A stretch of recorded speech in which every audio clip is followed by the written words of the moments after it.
Another item that came up, and this is an interesting one, I know it's one we've talked about before, is possibly doing a Saturday afternoon game. And thoughts on that? Yeah, it's something we kicked around a little bit, whether or not it would work. I think the time of the year, we've sort of run I wouldn't say they're accurate, but there are surveys or try to get the feel of people, whether it would work or not.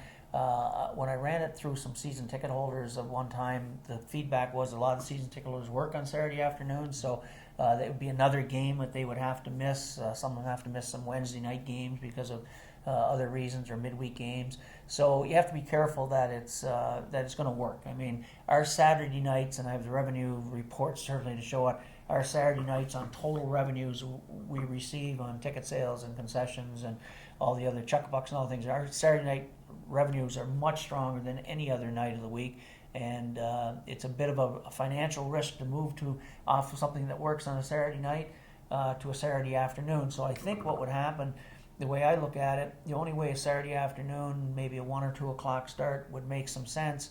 First of all, you have to get permission from the visiting team that you're playing if you want to play before 5 o'clock. Again, these are things the fans don't realize in our rules and regulations, what you need to be able to play an early game in the afternoon. So assuming we get that, I think where it would only make sense is if we didn't have the building on a Saturday night, but the building was able to accommodate us for a Saturday afternoon game so they could flip the building for the event Saturday night. Then would that Saturday afternoon at 2 o'clock be better than maybe a Friday night or a Sunday? So these are things we have to look at when we look at the big picture. But it's something we've discussed, and we haven't set our starting times for next year yet. We've submitted our dates. We don't even have a schedule yet, as we all know. But it's something certainly we can discuss again. One last item in wrapping up here.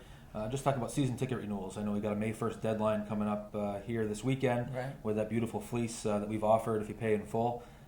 Just how we're on the business side, corporate renewals, ticket renewals, how's everything going? Well, we're very encouraged, to be quite candid. The response from our corporate partners has been excellent. One of the things we're very, very pleased with and very appreciative of is the business partners, the corporate community that has supported us in various ways. Our sponsorships have been strong every single year.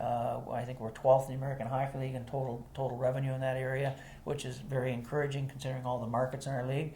It's an area we continue to try to build upon. As far as renewals of season tickets, they're actually going very well. We don't have a big season ticket base, as we all know, and that's something we're going to try and grow over the next few months before we get into next season. But the renewals are coming in.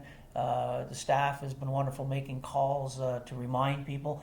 It's interesting, I reached out to a few people myself the other day, and it's almost like, oh, definitely count us, send me an invoice, I'm going to be back. I just sort of forgot about it a little bit. So it's up to us as a staff to engage our season ticket holders in conversation, just remind them to, let us know what they want to do. Last thing we want to do is give their tickets away that they've had for over time to perhaps a new season ticket holder. So we encourage our fans who haven't renewed, that are going to renew, to just get their deposit in and or give us a call in the office here. But things are going well. We've sold some new season tickets, and we're aggressively going after more as the summer unwinds here. One last question or topic. I lied. I got to talk a little hockey here before we wrap up.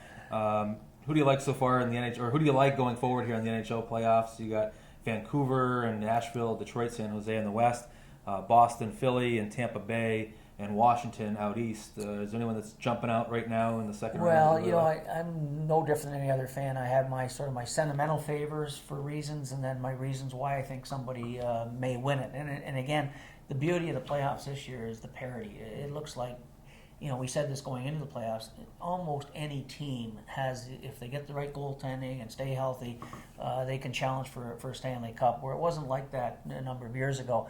My sentimental favor, and let me get my house torched for saying this, but is the Washington Capitals.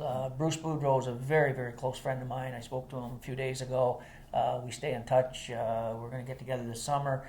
And with what he went through last year, where he got beat in the first round, and there was a lot of talk about Bruce Boudreau should be fired, and then when he went through the HBO 24/7 series, which I thought was great, but then his team was in a slump, and there are a lot of experts, the Mike Milburys of the world, calling for Bruce Boudreau should be fired, and then it was Bruce Boudreau who turned his whole team around from an offensive team to a defensive system because he knew that's what they had to do to be successful. And to hear the interviews from Mike Green and the Ovechkins and the other players saying how much they bought into what Bruce was doing for them. So I think Bruce is not an outstanding coach, but he's a good friend. So I sentimental favor is the Washington Capitals.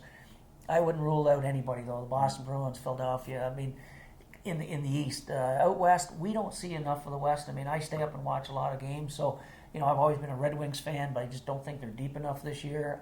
I think San Jose is probably going to be tough. Vancouver looks like they were the team everybody thought was going to be, but they struggled by the first round through Chicago, and a 1-0 game, and probably one of the most boring playoff games so far last night over Nashville. So Vancouver, though, with the horses they have, and if Luongo stays healthy and plays well, but it's really I think it's really a flip of a coin. Well, once again, thank you for taking time for going over all the topics. We appreciate it. We'll see you next week. Thanks, Damon. Thank you all again, once again, for joining another edition of Falcons Web TV. Once again, don't forget, go to falconsahl.com throughout the spring and summer. Check out our official Facebook, official Twitter page, updated daily, and we'll keep throwing the topics in. So once again, thanks for joining us, and we'll see you next week.